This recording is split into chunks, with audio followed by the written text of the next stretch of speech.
Selamat pagi pemirsa, Presisi Pagi kembali hadir untuk Anda edisi hari ini. Selama 1 jam ke depan kami telah menyiapkan sejumlah informasi terkini. Bersama saya Bribtu Zulhami Abdi, kita lihat dulu 3 berita utama pagi ini.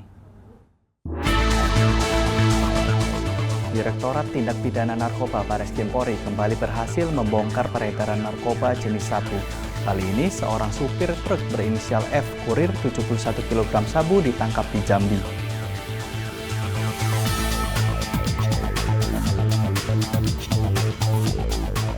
Mako Batalion C Pelopor Brimopolda Nusa Tenggara Barat kedatangan tamu istimewa. Riuh rendah suara ceria anak-anak Taman Kanak-Kanak Bunaya memecahkan keheningan pagi membawa semangat baru bagi personel Brimo.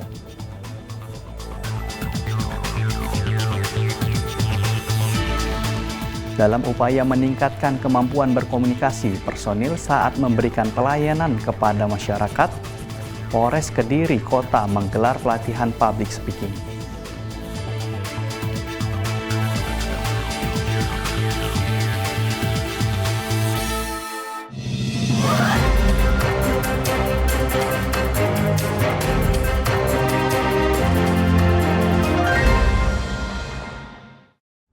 Di informasi pertama pemirsa, Polrestabes Banyumas Polda Jawa Tengah berhasil ungkap sebanyak 21 kasus tindak pidana narkoba dalam periode Maret hingga April 2025. Total ada sebanyak 27 tersangka berhasil diamankan yang terdiri dari 26 laki-laki dan 1 perempuan dengan seluruhnya berstatus dewasa. Kapolresta Banyumas Kombes Pol Ari Wibowo menginformasikan bahwa dari total 21 kasus yang berhasil diungkap, teridentifikasi 9 kasus narkotika, 4 kasus psikotropika, serta 8 kasus pelanggaran Undang-Undang Kesehatan. Kapolresta Banyumas mengajak masyarakat untuk mendukung gerakan P4GN atau pencegahan dan pemberantasan penyalahgunaan dan peredaran gelap narkoba untuk mewujudkan tempat yang bersih dari narkoba di Kabupaten Banyumas, Provinsi Jawa Tengah, sesuai dengan arahan dari Presiden dan Kapolri. Pengungkapan kasus ini menjadi bukti nyata keseriusan Polresta Banyumas dalam memberantas jaringan narkotika di wilayahnya demi mewujudkan lingkungan yang aman dan bebas dari narkoba. Dari tim Humas Polresta Banyumas, Polda Jawa Tengah melaporkan untuk Polri TV.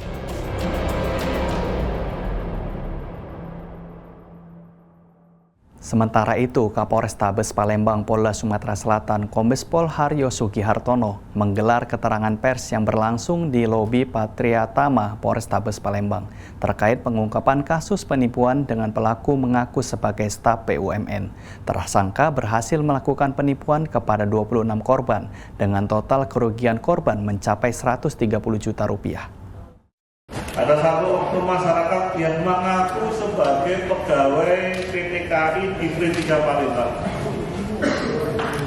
Peristiwa ini terjadi di wilayah yang bersangkutan tempat tinggal, yaitu dari Sematang Kurang, di mana yang bersangkutan menawarkan pekerjaan kepada para korbannya.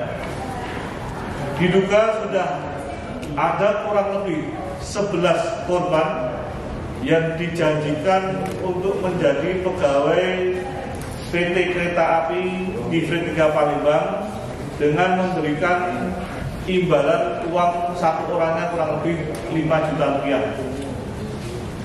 Atas peristiwa yang terjadi, ternyata korban seiring waktu janji-janji yang telah disampaikan tidak pernah dipenuhi.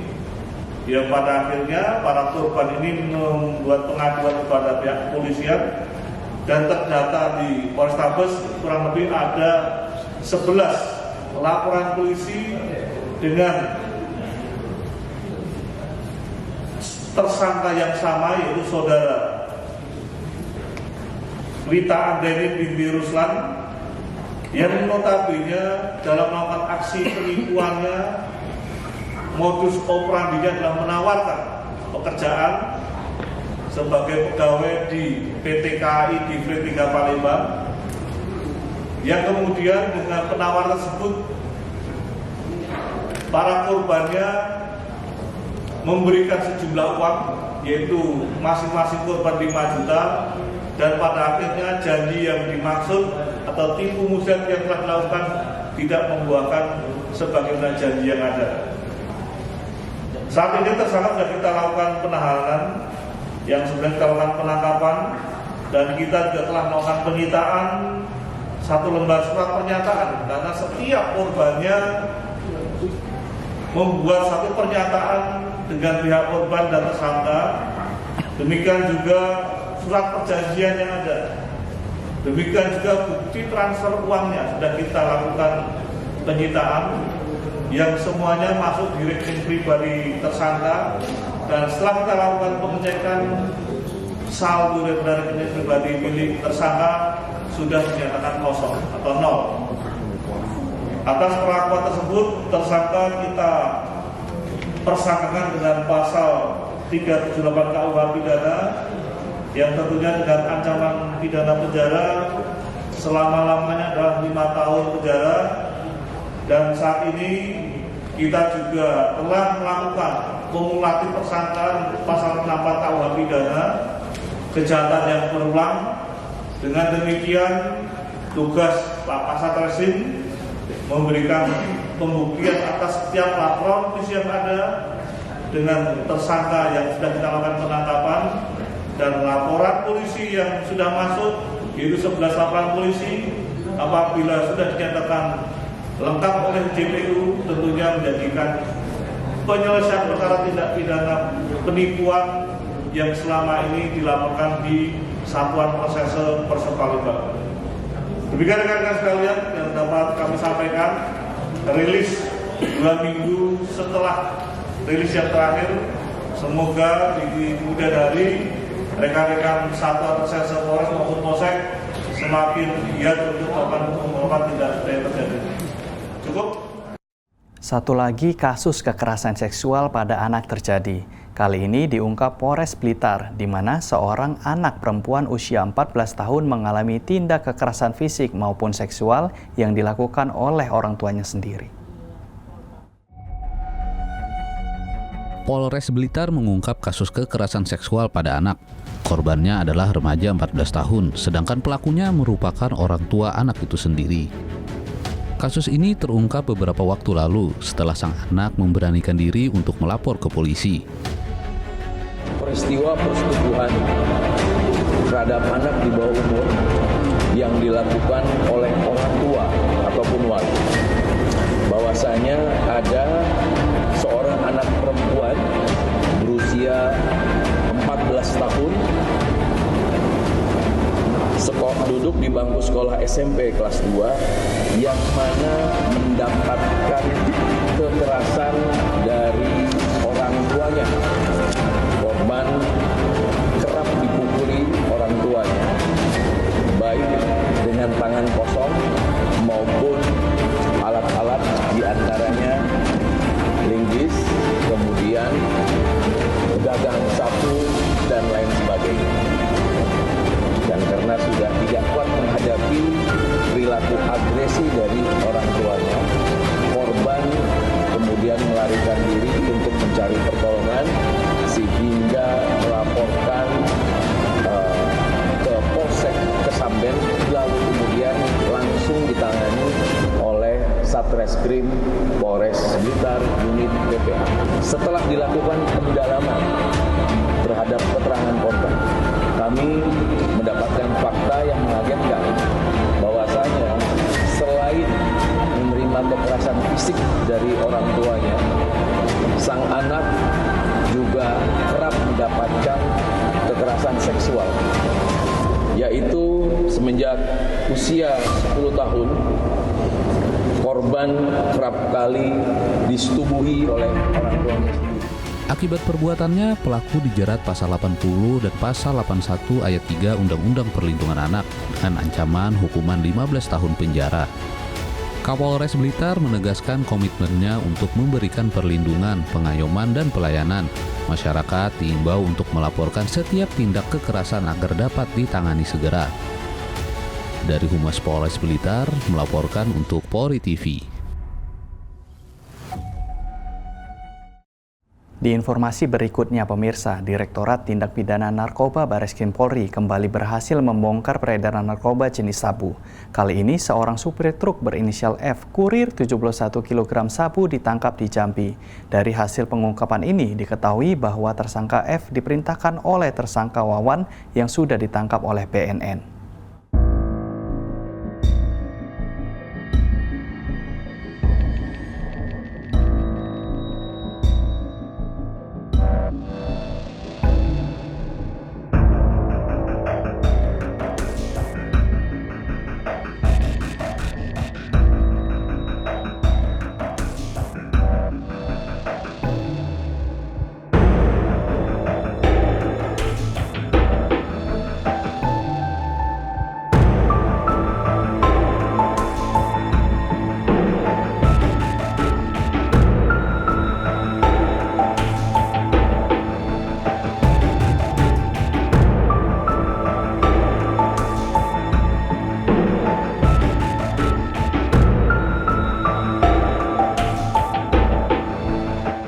Sebelumnya F melarikan diri dari kejaran Badan Narkotika Nasional atau BNN setelah BNN menangkap jaringannya bernama Edi alias MD dengan meninggalkan truk yang di dalamnya bermuatan 71 bungkus sabu.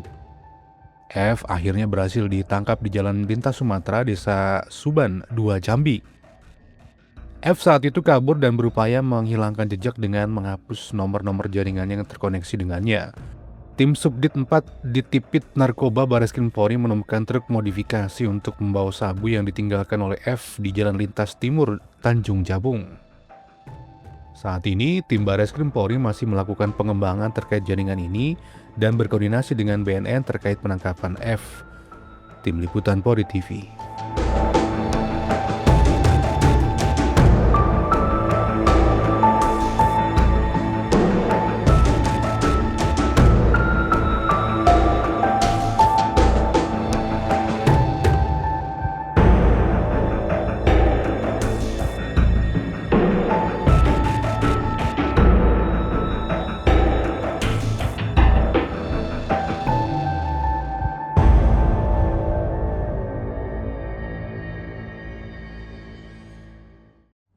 Dan pemirsa, Direktorat Tindak Pidana Tertentu Bareskrim Polri berhasil mengungkap perdagangan ilegal bahan kimia berbahaya berupa sianida di 2 gudang berbeda di Surabaya dan Pasuruan, Jawa Timur.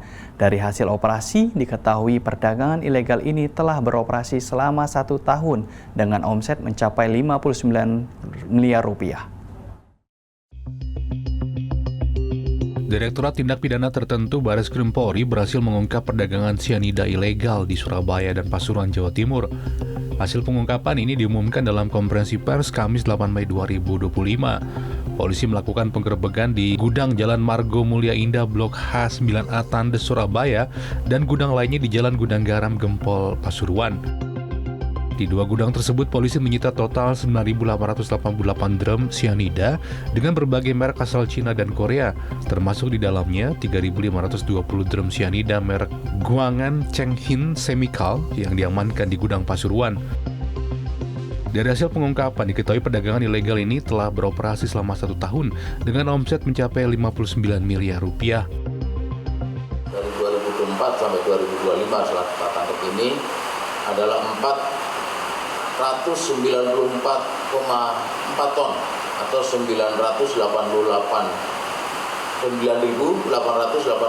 drum, dan ini diimpor sebanyak 7 kali dengan rincian pada tanggal 30 April 2024 sebanyak 2.112 drum, pada tanggal 9 Juli 2024 sebanyak 1.664 drum, pada tanggal 21 2024 sebanyak 224 drum, pada tanggal 23 Maret 2025 sebanyak 1.408 drum, pada tanggal 5 April 2025 sebanyak 960 drum, dan terakhir 2 kali pengiriman pada tanggal 11 April sebanyak 3.520 drum. Nah, ini yang dibawa ke Pandaan kemarin.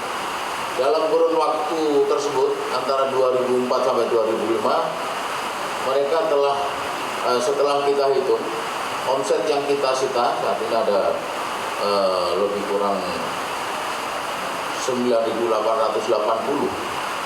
dengan asumsi harga di lapangan kita minimalkan 6 juta saja, sehingga jumlah yang diperoleh lebih kurang 59.328 juta.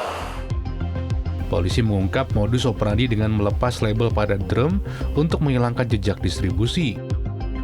Dari pengungkapan ini, polisi menetapkan SE sebagai tersangka.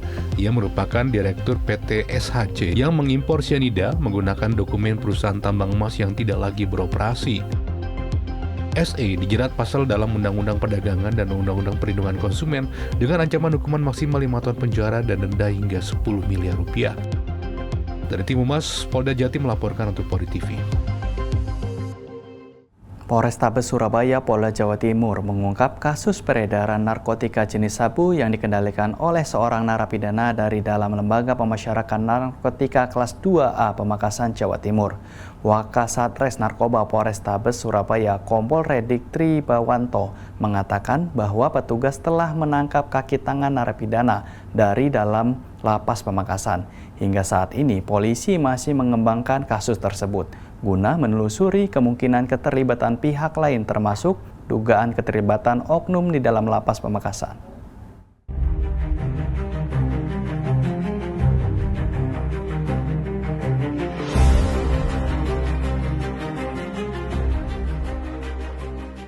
Terima kasih untuk rekan-rekan.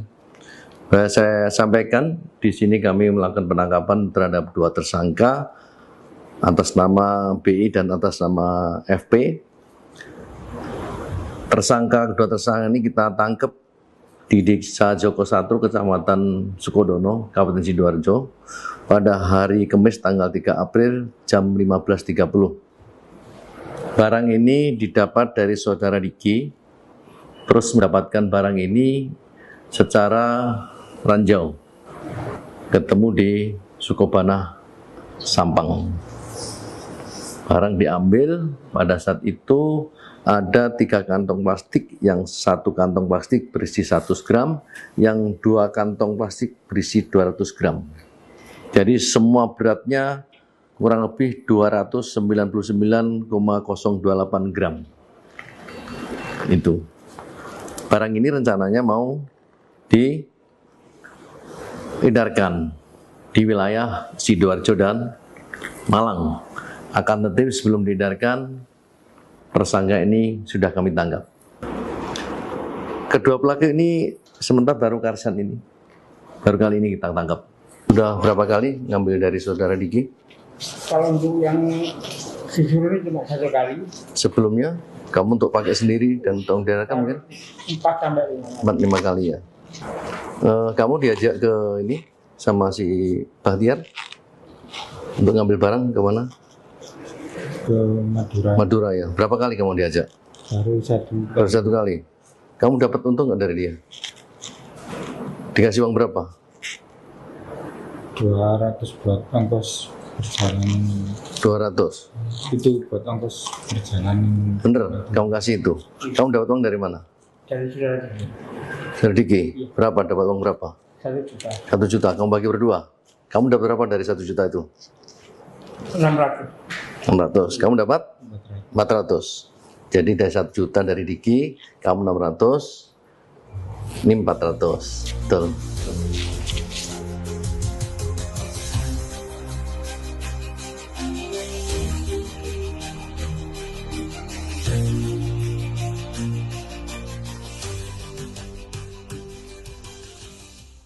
Sementara itu, pemirsa, 2 residivis curanmor berhasil ditangkap petugas Polsek Tambora, Jakarta Barat, Selasa 6 Mei 2025 tadi. Keduanya diringkus saat tim patroli melihat gerak-gerik mencurigakan ketika sedang berpatroli. Polsek Tambora, Polres Metro Jakarta Barat berhasil mengamankan 2 orang pelaku curanmor yang merupakan residivis. Penangkapan terjadi pada Selasa malam saat tim patroli kewilayahan melihat 2 pria dengan gerak-gerik mencurigakan. Saat diamankan dan dilakukan penggeledahan, petugas menemukan 1 unit motor Honda Beat warna hijau, serta 1 buah kunci letter T dan 5 anak kunci cadangan yang biasa digunakan untuk aksi pencurian. Kanit Reskrim Polsek Tambora Ibtu Sudrajat Jumantara menyebutkan keduanya telah 3 kali melakukan pencurian motor di kawasan Jakarta Barat, termasuk kasus pencurian motor milik korban atas nama Citra di Jalan Kerendang Tengah, Tambora. Berdasarkan alat bukti CCTV, kami berhasil mengamankan 2 orang yang diduga pelaku curanmor saat melaksanakan patroli di kewilayahan. Dan saat kami geledah, benar saja anggota menemukan barang bukti berupa 1 kunci letter T beserta 5 anak buah kunci. Ini untuk pelakunya sendiri apakah memang sering beraksi di wilayah Tambora atau gimana? Untuk sejauh ini pelaku sudah 3 kali melaksanakan aksinya di Tambora dan merupakan residivis. Pada saat penangkapan itu apakah ada perlawanan atau gimana? Untuk saat penangkapan pelaku pasrah, tidak ada perlawanan dan langsung dibawa ke Mako Polsek Tambora. Berdasarkan hasil interogasi, motor hasil curian dijual kepada seseorang berinisial SE yang saat ini masih DPO di wilayah Serang, Banten. Polisi masih melakukan pengembangan untuk memburu penadah. Kedua pelaku dijerat dengan pasal 363 ayat 2 KUHP tentang pencurian dengan pemberatan. Ancaman hukumannya maksimal 5 tahun penjara. Polsek Tambora menegaskan bahwa patroli malam akan terus diintensifkan untuk mencegah aksi kejahatan di wilayahnya. Masyarakat juga diimbau agar lebih waspada dan segera melapor jika menemukan hal mencurigakan. Dari Humas Polres Metro Jakarta Barat melaporkan untuk Polri TV. Pemirsa, tetaplah bersama kami, Presisi Pagi akan segera kembali.